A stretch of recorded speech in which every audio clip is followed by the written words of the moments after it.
My name is Raymond Ashagian with Amazing Women Stories, and I'm truly honored to have with us today Assemblywoman Blanca Pacheco, sharing her life story and her journey with all of our viewers. Hello, Assemblywoman Pacheco. How are you? Doing good. How are you? Fabulous. Thank you so much for taking the time to be with us today. Let's jump in and get started. I know you have an amazing story and an amazing history of accomplishments, but let's get started with the most important, which is family. Would you share with our viewers more about yourself, your family, if you have children, So dogs, cats, all of the above? I have a dog. Okay. His name is Mr. Belvedere. Okay. He's a miniature schnauzer, and he is 12 years old. He will be 13 in June. And my parents live here in Downey as well, along with my brother, who's a firefighter. And I have no kids. Never been married. So it's just my dog and I. Just committed to public service, sounds like, for Committed to most part both of your service and life. work. Absolutely. So, Assemblywoman, I understand based on what I know about you, if I'm not mistaken, you're an attorney. Mhm. You went to Loyola Law School. Yep. What led you down that path? So I've always wanted to be an attorney. This was a dream that I had since high school. And so I knew already going into community college, I went to Cerritos Community College, that I wanted to major in poli-sci, political science. And so I obtained my AA in poli-sci, went on to UCLA, and I got my bachelor's in poli-sci with specialization in Chicano studies. And I went on to Loyola Law School, and I always imagined my career pathway was be an attorney and one day be a judge. Uh, and I enjoyed practicing my legal profession. I've been an attorney since 2003, but around 2010, I became involved in my community. I became involved in the Kiwanis Club of Downey, which is an organization committed to helping children. And so that was my passion. I became president of my Kiwanis Club. And after I became president, I was encouraged to run for city council. So it's been a great journey. And I'm the first Latina to serve on Downey City Council, which I didn't realize until I won my election. And I was the first Latina to serve as mayor on Downey City Council. Wow, quite an accomplishment. But let me ask you a question. What kind of attorney are you? What's your specialty? So I did many different areas of law. So when I first became an attorney, I started off with doing criminal defense. And then I got into estate planning. So I did trusts and wills and also probate hearings. And around the time that I got on city council for a year or so, I did municipal law. So I would go to cities, draft contracts for cities, and I worked for a firm. So I've done many different areas of law, but most people know me as a estate planning attorney, trust and wills and probate cases, because that was the bulk of my law practice. And you were able to do that, of course, being on city council and mayor, but in your current capacity in the assembly, I presume that's you have enough on your plate already. Oh yeah, so I definitely have a lot on my plate. I'm in Sacramento Monday through Thursday, fly back home Thursday afternoons or sometimes even Friday afternoons, depending on what's going on in Sacramento. But in Sacramento, we are busy with committee hearings, presenting bills, at least this time of year. And so it's definitely been busy, and having a law practice and also serving on the state assembly has definitely been difficult. So a lot of times I'm just referring cases out to other attorneys. So you were a practicing attorney and you wanted to help kids and give back to the community. That kind of what started it all. Did Mhm. something happen or transpire that initiated that? So after I became involved with the Kiwanis Club of Downey, I also got involved with a teen court in Pico Rivera. and I got involved with the chamber and just involved with different organizations like Gangs Out of Downey. And it was the assembly member at the time, Christina Garcia, who said, "You're already doing what a average council member does." And at the time, we didn't have a female on the council. It's all men. And she said, "It's about time that we get a woman on that council. It's been over a decade." And so she helped me. I had the support of various individuals in the community. And so I decided to run in 2016. It's always a difficult race. It's a lot of work that you have to put in and commit to. And I was excited to have won the city council seat, but it was a difficult race. But at the end, I ended up winning my election. Well, let me ask you a question. I know the Latino community is predominantly male-oriented in these kinds of positions. What was the reaction when you initially started down this road of wanting to enter this world of politics? And like you said, city council was all men. Yeah. What was the reaction, and was it challenging? How were you able to overcome that? So it was a lot of excitement that I was running. The most difficult part, I believe, was the campaign itself. I had another female running at the time in 2016, and she did a lot of negative pieces on me. One of them being that I wasn't successful, I wasn't a family person because I've never been married and I didn't have kids, which, that was a little hard. And then just spreading lies, like I was putting drunk drivers out in the streets when, like I mentioned, the bulk of my practice was estate planning. I was known as a trust and wills attorney, and I had been on the Downey Patriot as a trust and wills attorney. So I think that part was a difficult part. But once I won my election and I was sworn into city council, the dialogue with my council colleagues was great. I always felt respected, but You were welcomed, I basically. was welcome. So That's fabulous. Yeah, that's good. great. And I think things changed a little because I did get elected and I did get on city council.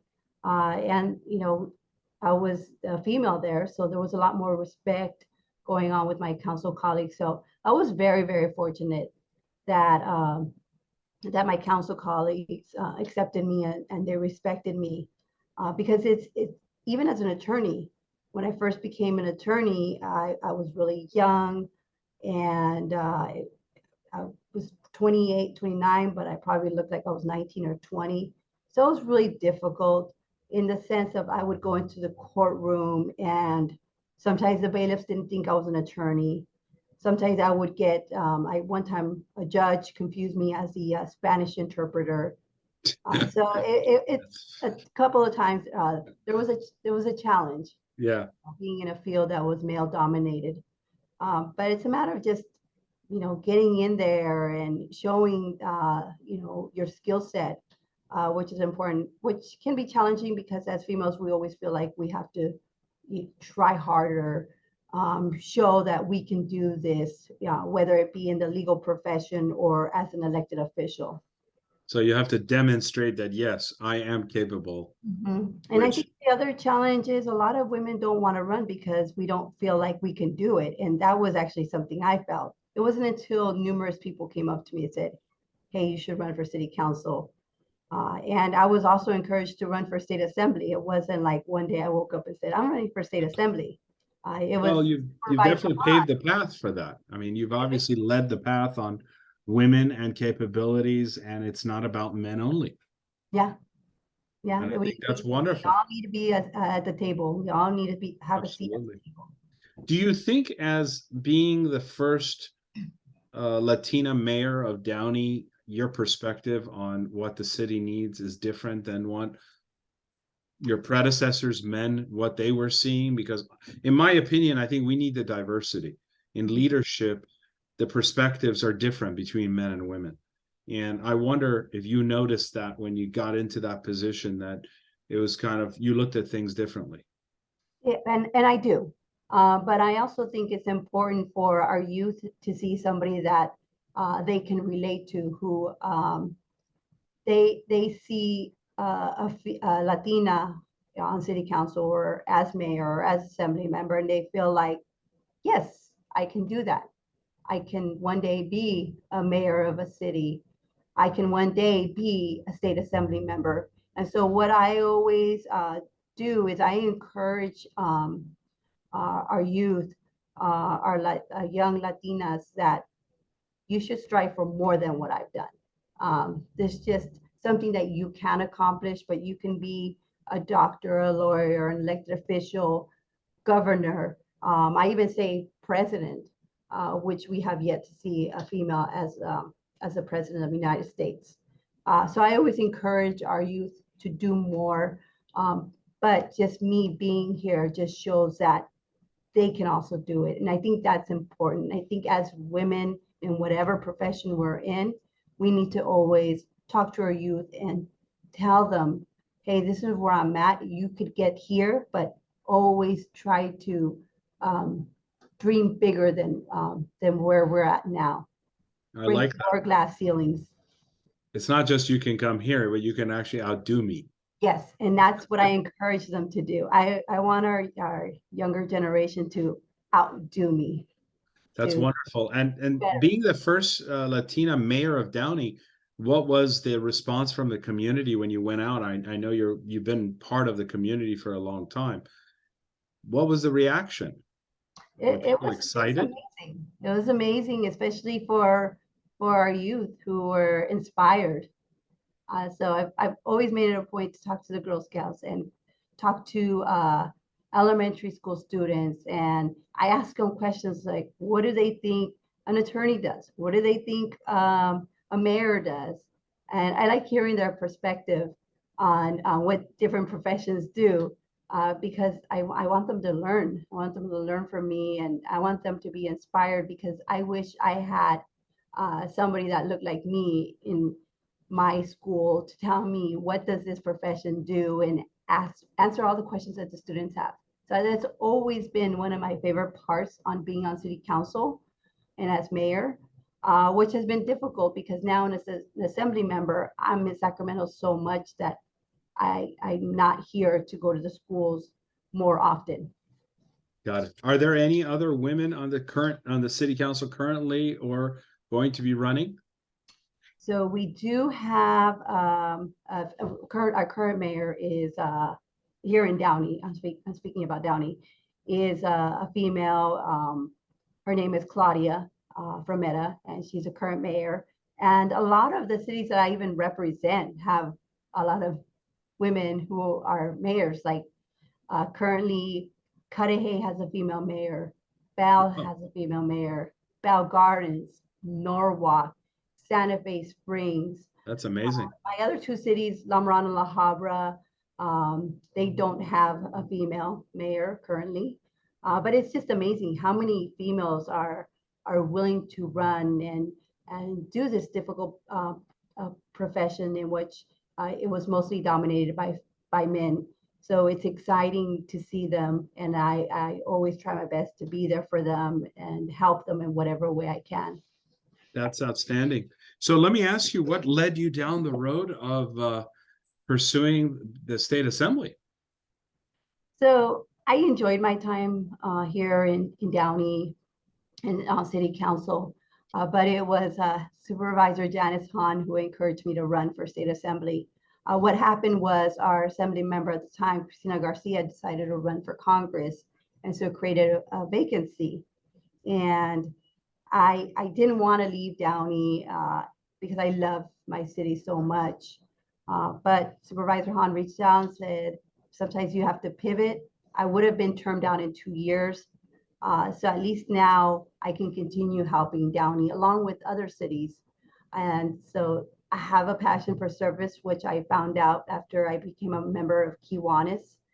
And so I decided to run. I was the first to announce, and then a lot of people decided to also jump into the race. And so it was a difficult race, just like when I got onto city council. But I just stayed focused. I was out there knocking on doors, talking to residents, and it's just a matter of always staying focused and whatever challenge may come before us as women or for anyone. The important thing is just to put blinders on, stay focused, do the job, and do it right and with passion. And that's what I did. And I think that's why I was successful in my assembly race. That's outstanding. And I think the reality is, you pointed out, we have a lot of mayors that are women, but clearly the state of California seems to be the leader of having more women in leadership roles. And Yes, it's very impressive. And as I said, we need the diversity. we So did. it's nice to have both men and women in leadership roles across the state. I Uh, completely agree. Let me ask you a question. One final question for you. You've accomplished so much through your life, and it just, the list goes on. And I have a feeling that this isn't the end. And who knows? Who knows what the future holds for you? And it's very impressive and admirable. What would be your word of advice, your inspirational message to other women who are going to be listening to you at this interview? What's your final note you want to leave them with? I would say my advice to women is find your passion. There are going to be people that say you can't do it for whatever reason, but stay focused, whatever that passion may be. But also, once you get to your goal, once you reach your goal, don't forget about other women and help other women so that they can also be successful. I think we need to help each other, be compassionate, but it's important to help each other so that way we get more women who will run for office. We get more women to join professions that are male dominated, as engineers, attorneys, doctors. So I'm always excited to hear the accomplishments of other women, and I support other women as well. And of course, I support all the men who have supported us, like my father, who's been one of my biggest cheerleaders. So it's just a matter of just helping each other so we can all have a seat at the table. Very inspirational message. It's about lifting other women up, Yes. bottom line. And that's a great attitude and a great strategy. So thank you so much for joining us today, and thank you for your time. Thank you.